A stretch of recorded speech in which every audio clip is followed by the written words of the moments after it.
Hello everybody, and welcome back to another episode of Kerbal Space Program's .24 First Contract. It's been a while since I made a video. I was away all weekend. I had a show. I play in the pit orchestra for a musical, and I was away all weekend staying at a friend's house, so I was not able to record any videos, but now I'm back home and I'm able to record again. I don't know why it does that. Every once in a while the sound cuts out in this area right here. I tried to make a video last night, but for whatever reason, Kerbal just kept crashing every time I entered the VAB, but it seems to be okay now. I'm just gonna knock on wood. That's me knocking on wood. Okay. Okay, so here we are, and last time we rescued Meatloaf Kerman from orbit. I just call him Meatloaf. Let's check out the contracts. We have a bunch of these part contracts, but those are boring. We already did a bunch. Maybe we'll come back and do like another part one in a few episodes down the road, but for now I think let's do something crazy. Let's explore the moon. So in order to get this complete contract, we achieve orbit around the moon. That gives us 15,000 credits. That's awesome, and a reputation of 60. Transmitter recovers scientific data from around the moon. We could totally do that one too. And then there's part 2, land on the moon and get data from the surface. So I think we're going to do this in 2 parts. We're going to build an orbiter first, just to get a bunch of science and money. Then we'll build an even better craft that can land on the moon, and we'll get part 2 of that contract. So how's that sound? I think it sounds pretty good to me. We get a nice hefty advance for that. If we fail, it's not fun at all. So hopefully we won't fail. Let's accept the contract. It expires never. But we'll have... How long will we have to do it? Oh, I guess that lasts forever, too. Deadline never. Okay, so we can take as long as we want. It's not like... By the end of the decade, we will send a man to the moon and return him safely to the surface of the Earth. That's my Kennedy impression. It's probably not very good. Let's go to... this thing, and let's see what we can get. This thing. The tree. The tech tree. We have 95 science, so we can only pick one of these things. We should pick very carefully, because, let's think, we're going to orbit the moon. Oh, the processing lab. That could be useful for a mission down the road, but also we might want to get the solar panels, but let's just see what else. We can get, SAS and some RCS tanks. This is for space planes. We don't really want to mess around with those just yet. We start to get the Rockomax parts. We can get to the moon without Rockomax. Fuel ducts could be useful. And also more Rockomax. I think what we're going to do is grab the solar panels. Yes. Because those are good to have just so you can, recharge your batteries. You don't have to have like 50 million batteries on your ship. Okay. So let's go to the vehicle assembly building.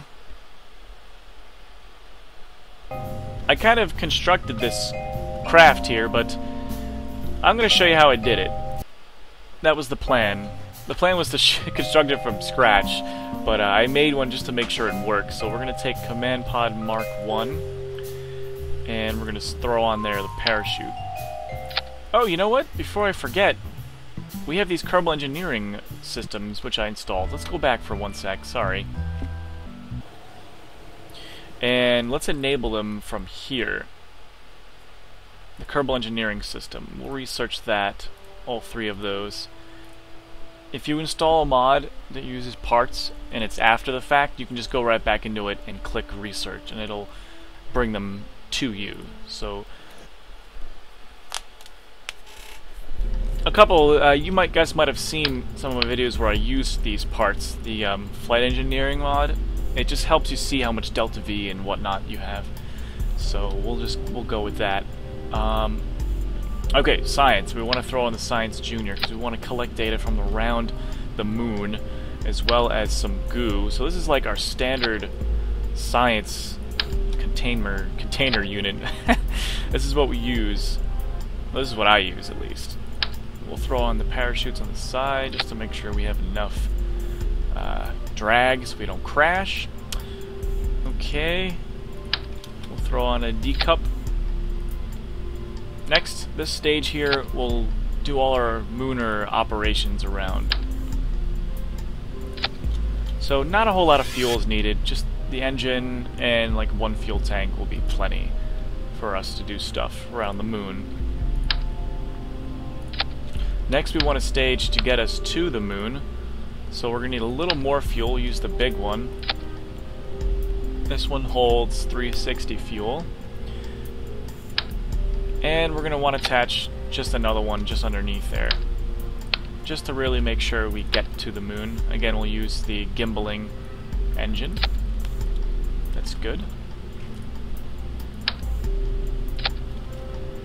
And the final stage, we'll use my patented launcher with the triple engines, or triple fuel tanks.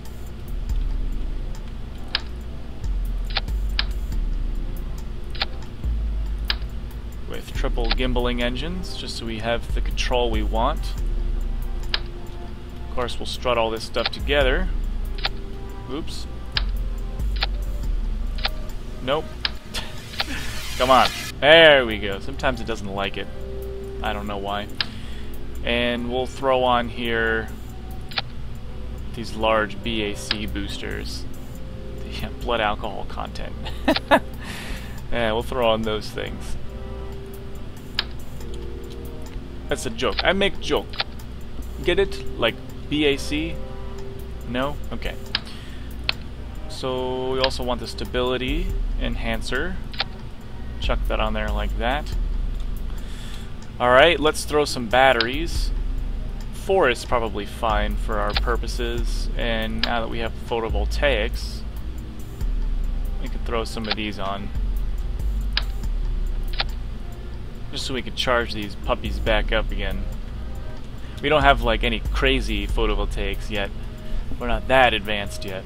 But these will do just fine.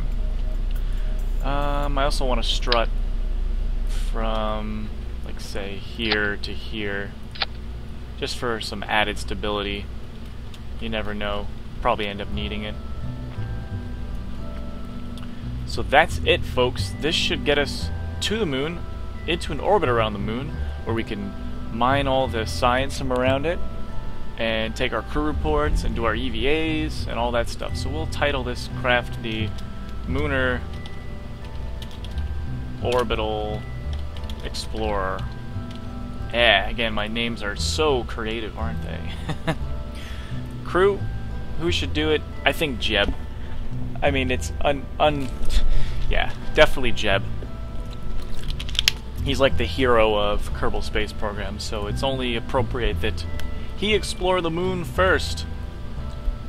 So let's do our staging here. We want these to go, along with these to ignite, and our 3 main engines to ignite. Next we want the boosters to go, then the whole shebang will go. This will light, get us to the moon. This will disconnect. This will light. Then finally that'll disconnect. And then finally our parachutes will take us home safely. Hopefully. Hopefully we'll get home safely.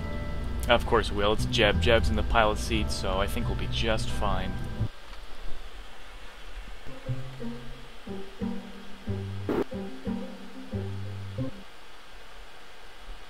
Of course, those are always famous last words, aren't they? I'm sure it'll be just fine. Yes, well... Oh, you know what? I forgot SAS. Hold on a second. Hold the horses. What kind of a rocket would we have if we didn't have SAS on it? Don't forget that, folks. Let's see, we'll put that right under here. There, that shouldn't make it too heavier. Let's put on the flight engineer. Almost forgot about that thing, too. Slap that right on there. Let's just take a look. So, atmospheric stats. Stage 7. We'll have a thrust-weight ratio of 1.9. That's pretty healthy. So, up till about stage 4, about 4,500, that'll escape. This will get us out to the moon, and that'll take us... Yeah, I think we have plenty. We have plenty of Delta V to do this entire mission. Alright. So that's that, everyone. Let's save that again, and let's do it.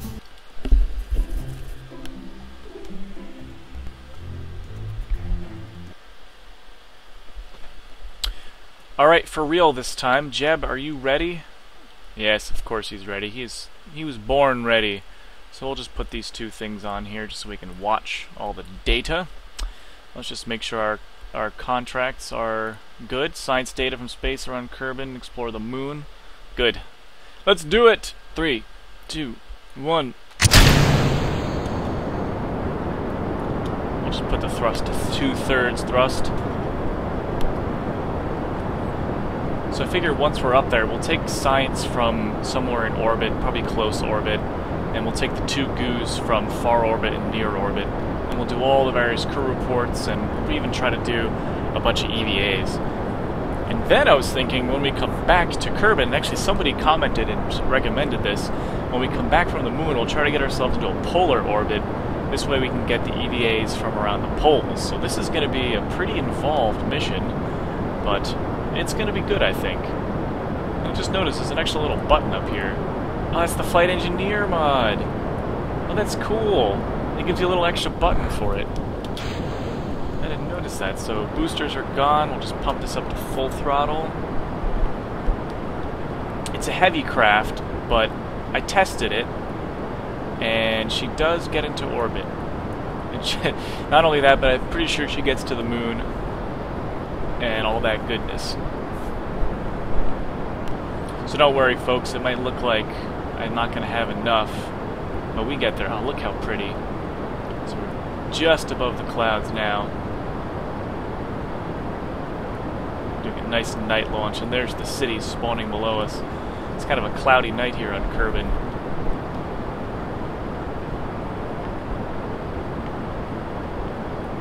Makes it a little more interesting. Look how pretty that is. So our apoapsis is 10,000. There we are. Start our grav turn. Move this thing right about to here.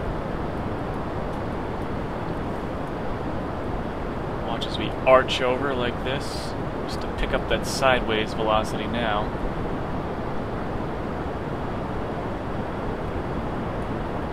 Oh, look at that. Is that a sunrise or a sunset? I can't even tell. Might be sun rising. Whatever it is, it looks beautiful, doesn't it? So does the planet, and it looks so nice. Looks like we can probably start turning it even further. We'll just chase that apoapsis. Not apoapsis, we'll chase that prograde marker. So I'll probably keep it right around here, like the 45-degree angle, for a while at least. I want to get out of that soup. I want to use these engines to boost us as far as possible out of the soup. And then we'll have to use a little bit of this stage to complete the orbit, and then use the rest of that stage to do the transfer to the moon, which, according to my tests, it was plenty. So hopefully, now that we're doing it in practice, that stays true, right? That would be embarrassing if on the test, or not on the test, on the real go, it didn't work. Somehow I left a critical portion out. I don't know. We'll see. I think we'll be all right. Apoapsis is getting up to 40 now. We'll just turn it over even further.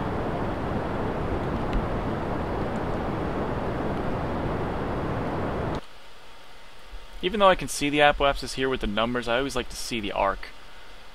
That helps me visualize how we're doing.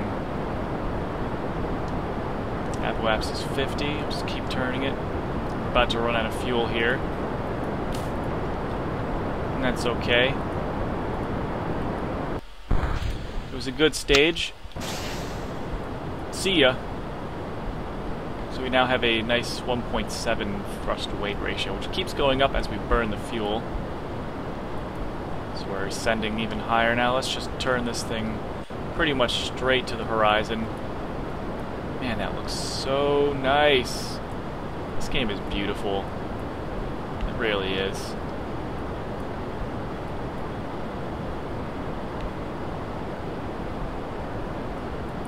So we're just about there. There we go, so we can just coast the rest of the way. Man, how pretty. Look at that, the day and night Terminator right there. We're now on the light side of the planet. I could just sit and stare at that all day. I don't know about you guys. I tend to think about space a little more romantically. That's why I tend to get a little spaced out when I do this. I forget to do maneuvers and whatnot because I'm thinking about space. Alright. It'll cost us $364 to complete the orbit, but I love this flight engineer because it's telling us we have 1,500 meters per second. So that 364 is barely going to make a dent in this, and we'll have plenty of fuel to get to the moon. So don't you guys worry, we're going to make it. And let's take a look at our resources. Our electric's staying because we have these nice solar panels. Yeah, we got plenty of fuel, so let's just do a little time warp. Beautiful. I want to do it at about 12 seconds, maybe 11 seconds actually. I can do math.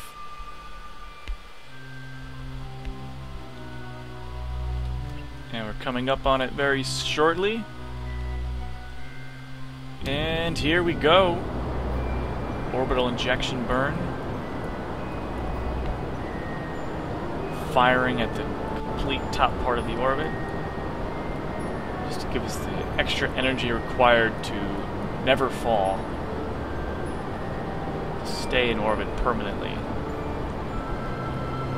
Alright, camera shifted, letting us know that we are now in orbit. Just make it perfectly circular. We're close enough. 100 by 101, that's pretty darn good. That is it, folks. That's how you do that. So let's take a look at the moon now. We don't need orbit information anymore, so let's set the moon as the target, because that's what we're going to aim for. Our descending node is only 0.2, so that's fine. I'm not going to adjust that at all. So if you've seen my other videos, you know pretty much how to do this, but basically you want to aim for an angle that's kind of like not quite 90 degrees, something around 45 degrees or something like that. Now, before the maneuver node system came out in like 0.16 or 7, you had to just eyeball this, and it was awful. It was pretty terrible. If you like missed, that was it. You were screwed.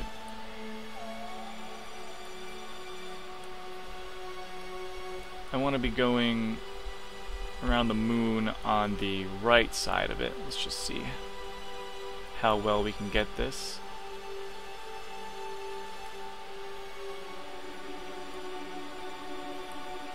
Okay, so we want to go a little further.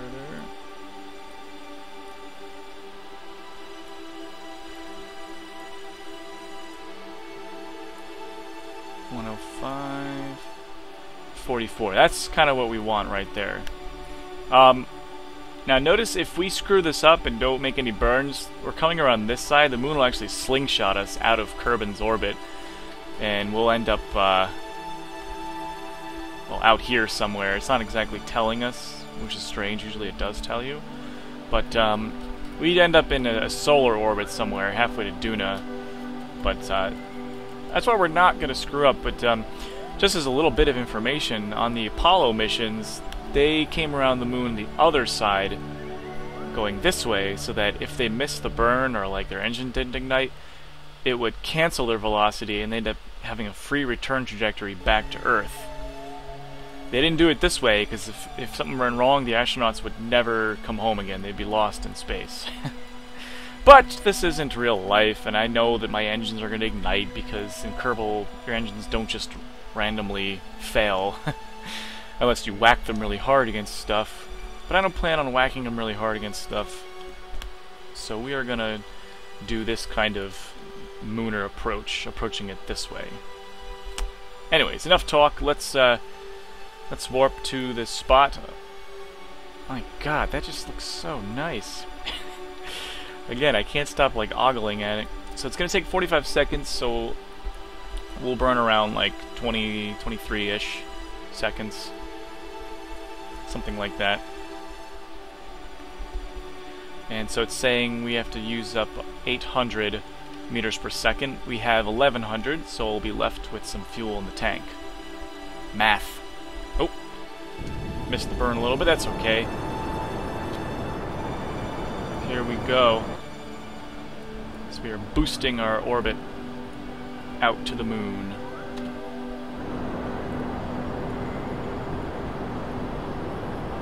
Have to aim, of course, ahead of the moon because the moon's also moving, so we have to meet up with it at the exact right point. And that's just amazing to me that scientists in NASA can calculate the exact moment and trajectory to burn to meet the moon. That's just incredible to me.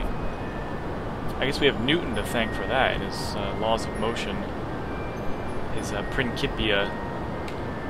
He pretty much invented calculus because the math wasn't good enough at the time. So he's like, you know what, I'm just going to invent some calculus, and it's going to work.